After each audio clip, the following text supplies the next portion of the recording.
할렐루야. 오늘 9월 12일 토요일 날짜입니다. 오늘 본문 말씀은 예레미야 31장 10절에서 20절 말씀 살펴보겠습니다. 이방인들이여 너희는 여호와의 말씀을 듣고 먼 섬에 전파하여 이르기를 이스라엘을 흩으신 자가 그를 모으시고 목자가 그 양떼에게 행함같이 그를 지키시리로다.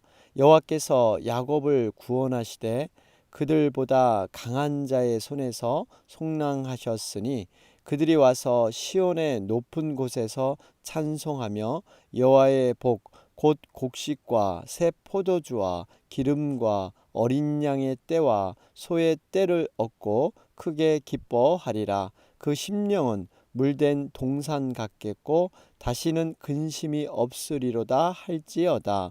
그때 처녀는 춤추며 즐거워하겠고 청년과 노인은 함께 즐거워하리니 내가 그들의 슬픔을 돌려서 즐겁게 하며 그들을 위로하여 그들의 근심으로부터 기쁨을 얻게 할 것임이라.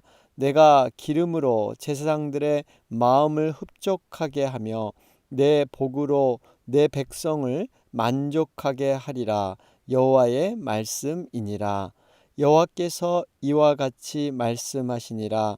라마에서 슬퍼하며 통곡하는 소리가 들리니 라헬이 그 자식 때문에 애곡하는 것이라. 그가 자식이 없어져서 위로받기를 거절하는도다. 여호와께서 이와 같이 말씀하시니라. 내 울음소리와 내 눈물을 멈추어라. 내 일에 삭슬 받을 것인즉 그들이 그의 대적의 땅에서 돌아오리라. 여호와의 말씀이니라. 너의 장래에 소망이 있을 것이라. 너의 자녀가 자기들의 지경으로 돌아오리라. 여호와의 말씀이니라. 에브라임이 스스로 탄식함을 내가 분명히 들었노니 주께서 나를 징벌하심에 멍에에 익숙하지 못한 송아지 같은 내가 징벌을 받았나이다. 주는 나의 하나님 여호와시니 나를 이끌어 돌이키소서. 그리하시면 내가 돌아오겠나이다. 내가 돌이킨 후에 뉘우쳤고 내가 교훈을 받은 후에 내 볼기를 쳤사오니 이는 어렸을 때의 치욕을 짐으로 부끄럽고 욕됨이니이다 하도다. 에브라임은 나의 사랑하는 아들 기뻐하는 자식이 아니냐. 내가 그를 책망하여 말할 때마다 깊이 생각하노라. 그러므로 그를 위하여 내 창자가 들끓으니 내가 반드시 그를 불쌍히 여기리라. 여호와의 말씀이니라. 아멘. 우리 계속해서 예레미야 31장 살펴보는 가운데 있습니다. 지금 우리가 살펴보는 이 31장부터 33장까지는 위로의 그러한 내용들이 기록되어 있습니다. 하나님께서는 이스라엘 죄로 인해서 그들에게 책망을 주시지만 반드시 회복과 소망을 결론적으로 베푸시는 그러한 하나님이신 것을 우리는 알 수가 있습니다. 어제 말씀이었죠. 우리 예레미야 31장 1절에서 9절 말씀 가운데 여러분 5절을 보면 사마리아 산들이라는 것이 언급되어 있고요. 6절에도 에브라임 산, 다시 말하면 믿음으로 끝까지 지켰던 남유다만 회복하는 것이 아니라 그동안 우상 숭배로 먼저 하나님을 버렸던 북이스라엘까지, 이건 온전한 회복을 의미합니다. 이스라엘 전체를 하나님은 회복하시겠다 약속을 주시고 계십니다. 특별히 9절 말씀이었죠. 나의 인도함을 받고 간구할 때 내가 그들을 넘어지지 아니하고 물 있는 계곡의 곧은 길로 가게 하리라. 여러분, 이제 이스라엘 백성들이 돌아오는 것을 그냥 하나님은 지켜보는 것으로 끝나는 게 아니라 그들이 돌아오는 과정, 여러분 그것은 힘들고 어려운 과정입니다. 그러한 과정조차도 하나님께서는 지켜주시고 그러한 과정마다 하나님의 섭리로 인도해 주신다 약속하고 계십니다. 나의 인도함을 받고 간구할 때, 그러나 한 가지 전제되는 것은 이 하나님을 붙들고 기도로서 그 모든 순례의 길을 간구하는 자들에게 이러한 하나님의 인도함을 주신다는 것이죠. 여러분, 그렇기 때문에 우리의 인생은 순례의 길과 같다 그랬죠. 여러분, 여행하는 길, 내가 원하는 곳만 갈 수가 없습니다. 인생은 순례의 길입니다. 그렇기 때문에 우리가 전적으로 하나님의 인도함을 바라보며 기도하는 것, 이것이 우리가 구체적인 삶 가운데 하나님과 동행하는 것이고요, 하나님의 인도함을 받는 방법이다 하는 것을 깨닫게 됩니다. 자, 그러면서 오늘 말씀 이어집니다. 정말 하나님께서는 우리를 건지기 위해서 얼마나 많은 그러한 노력과 그러한 수고를 감당했는가 하는 것을 볼 수가 있습니다. 10절 말씀 보시면, 이방인들이여 너희는 여호와의 말씀을 듣고 먼 섬에 전파하여 이르기를 이스라엘을 흩으신 자가 그를 모으시고 목자가 그 양떼에서 행한같이 그를 지키시로다. 여러분, 여기 보면 먼 섬, 이것은 열방, 하나님께서는 지금 열방을 향해서까지도 지금 이 모든 계시의 말씀을, 회복의 말씀을 확대하고 계십니다. 그 내용이 바로 10절 후반절부터 11절 12절에 나와 있죠. 흩으신 것을 모으시겠다. 11절에 보면 이제 야곱을 구원하시되 바로 강한 자에게부터 속량해서 그들에게 정말 곡식과 새 포도주와 기름, 심령을 물된 동산같이 근심이 없게 하리라. 이것이 하나님의 지금 위로와 소망의 선포인 것입니다. 그러면서 우리가 한 가지 눈여겨봐야 할 것이 11절 말씀이에요. 여기 보니까 구원하시되, 야곱을 구원하시되 그들보다 강한 자의 손에서 속량하셨으니, 구원하시되 속량하셨다. 그런데 누구의 손에서? 강한 자의 손, 바로 바벨론을 뜻하고 있죠. 바벨론에서 구원을 하시는데, 구원하는 방법이요, 속량이라는 말을 쓰고 있어요. 속량. 여러분, 속량한다는 것은요, 어떤 의미가 있냐면, 곤경에 빠진 친족들, 어려운 형편에 있는 사람들을 필요한 대가를 대신해서 치러줌으로 말미암아 그들의 어려움을 해결해 주는 것을 얘기합니다. 여러분, 그러니까 지금 야곱 이스라엘을 해방시켜 주는데, 하나님이 그냥 공짜로 하나님의 그 말씀의 능력 단순히 그냥 그 하나로만 아니라 직접 자신이 희생을 하셨다는 겁니다. 속량, 뭔가의 그 대가를 대신해서 지불해 주셨다는 거예요.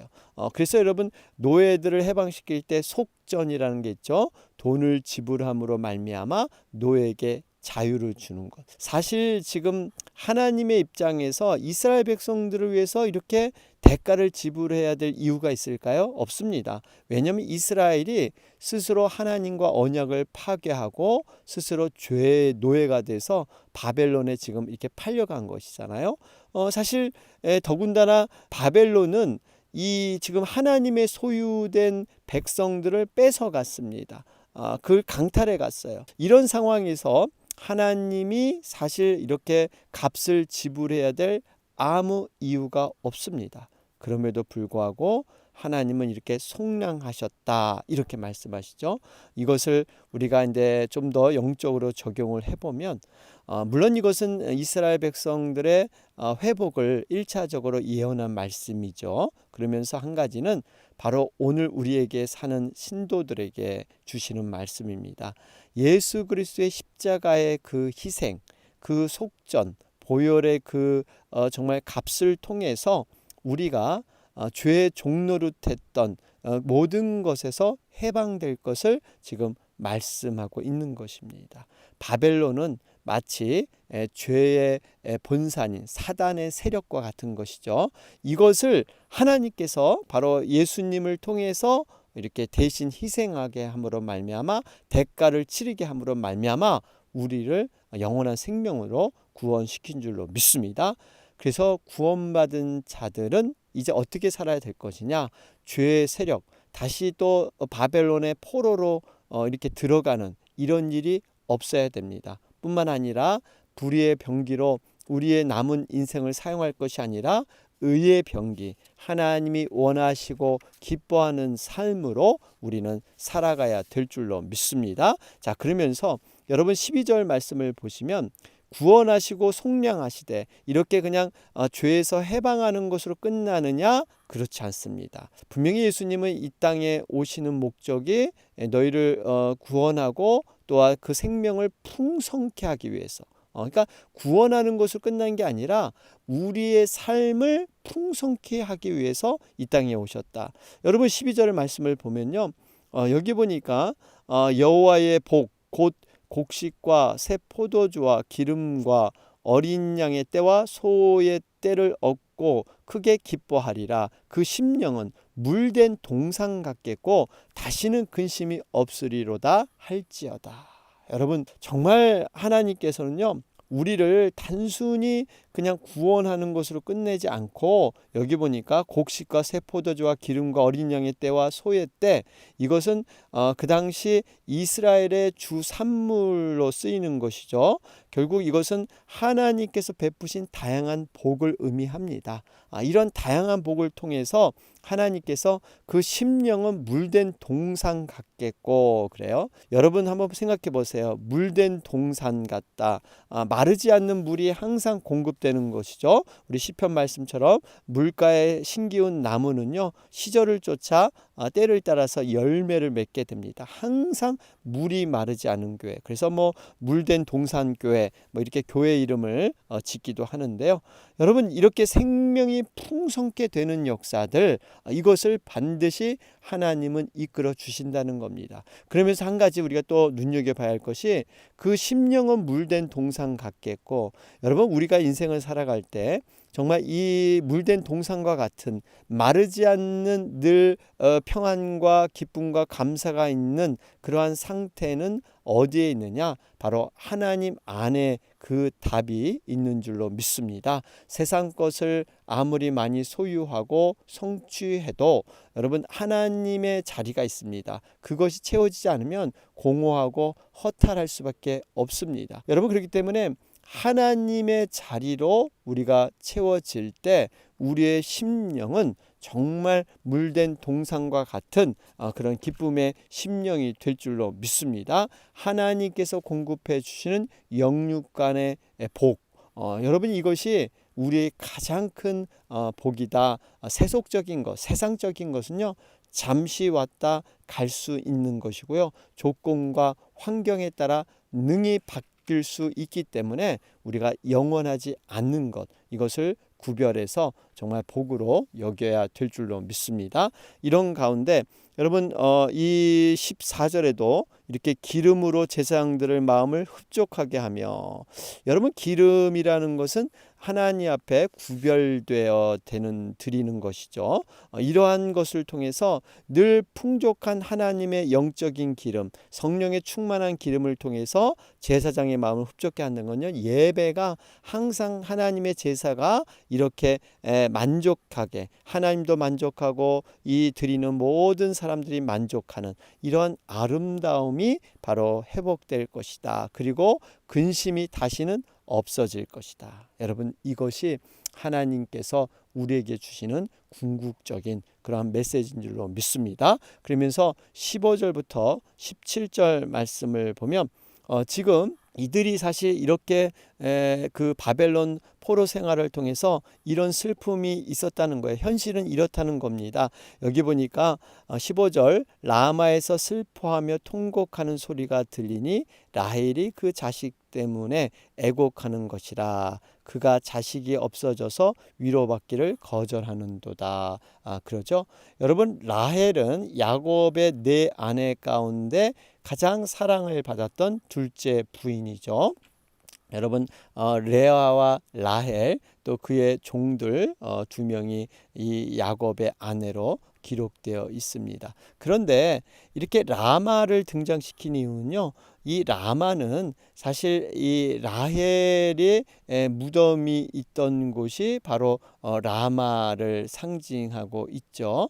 그래서 사실 이 이스라엘 자손의 조상이자 어머니를 바로 라헬로 여기고 있습니다. 또 하나는 이 라마를 등장시킨 이유는요, 유다 백성들이 바벨론으로 포로로 끌려갈 때 이 라마를 지나가게 되어 있습니다.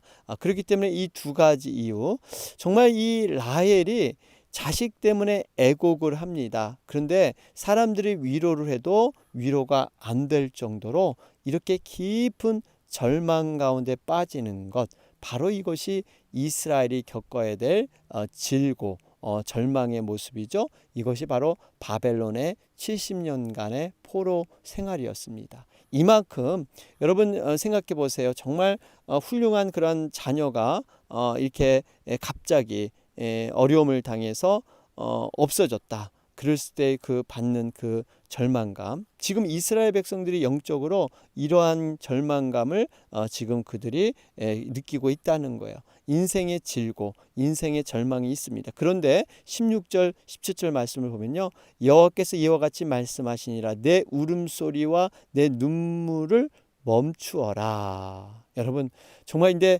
이러한 위로가 시작이 되는 거예요. 이러한 절망 속에서 16절 17절 말씀을 보면 하나님의 위로가 얼마나 정말 놀라운지 모릅니다. 특별히 또 17절 말씀을 보면 너의 장래에 소망이 있을 것이라, 너의 자녀가 자기들의 지경으로 돌아오리라, 여호와의 말씀이니라. 그러니까 지금 그들이 포로로 끌려갔지만 반드시 그들의 지경, 그들의 고향으로 원래 모습으로 돌아올 것이다, 이렇게 말씀하고 있습니다.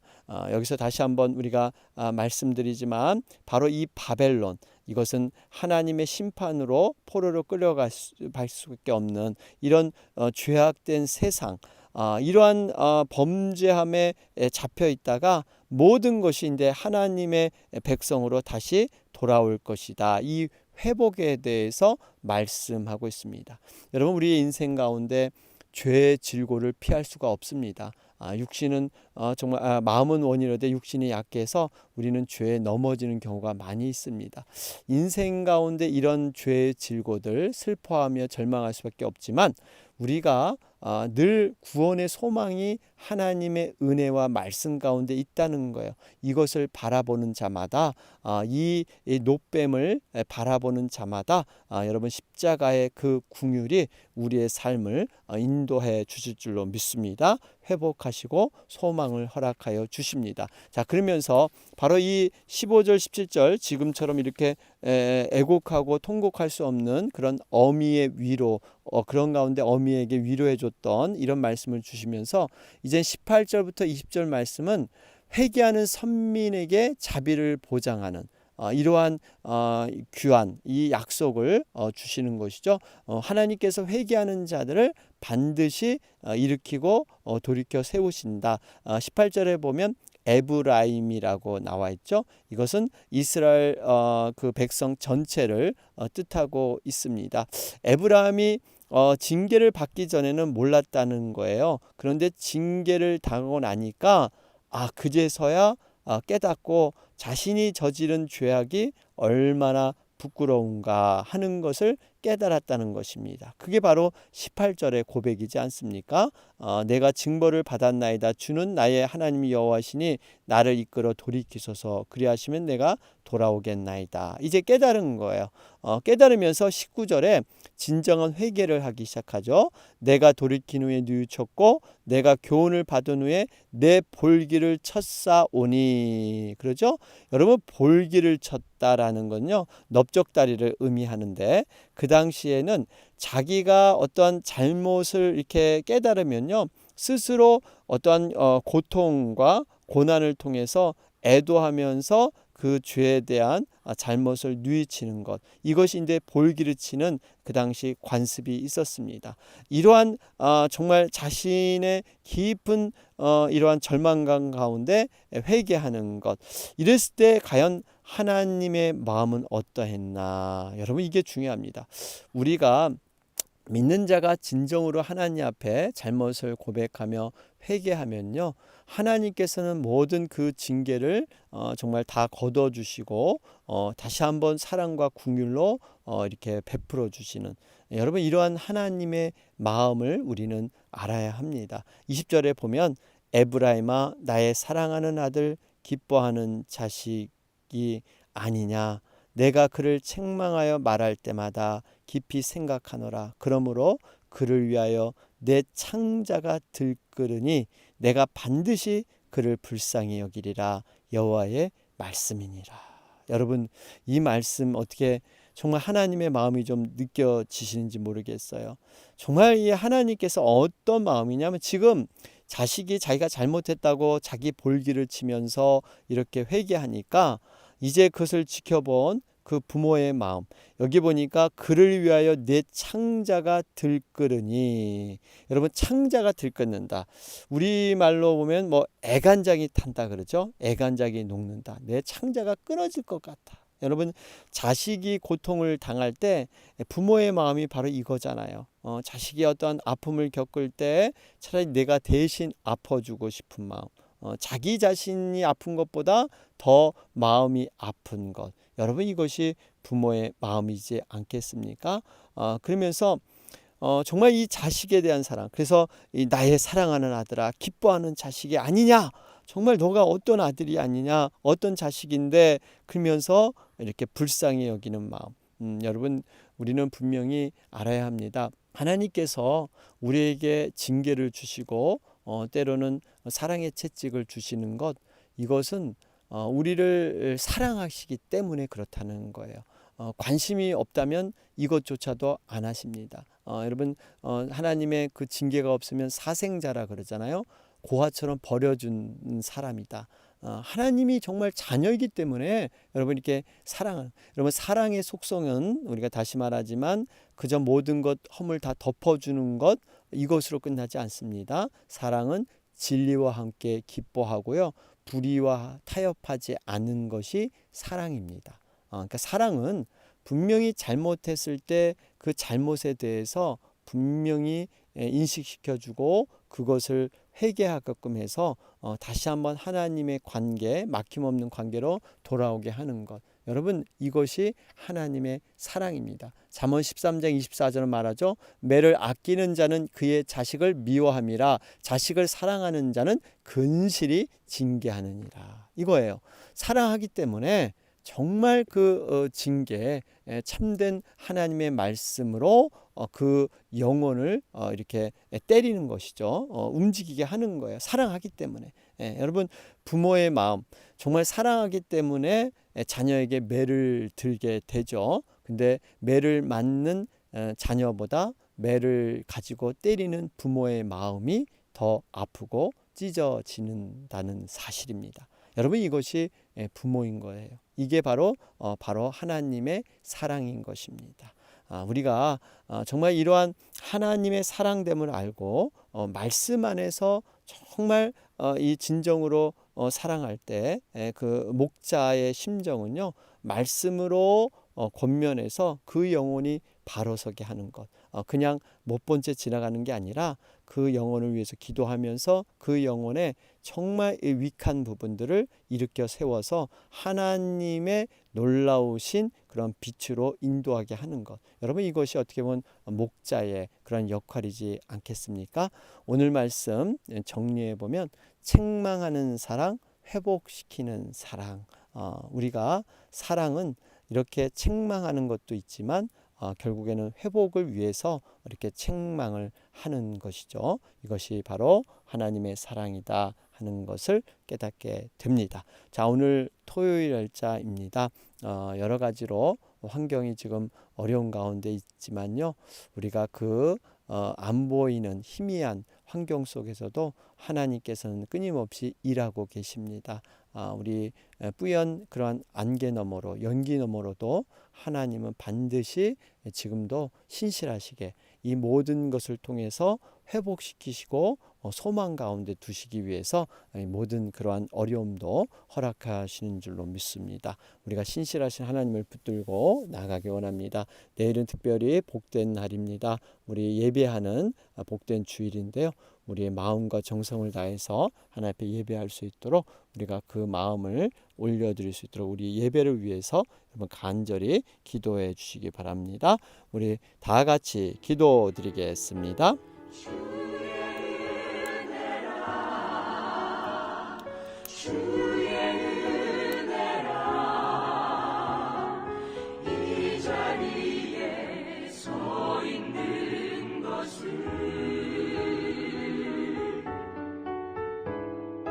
주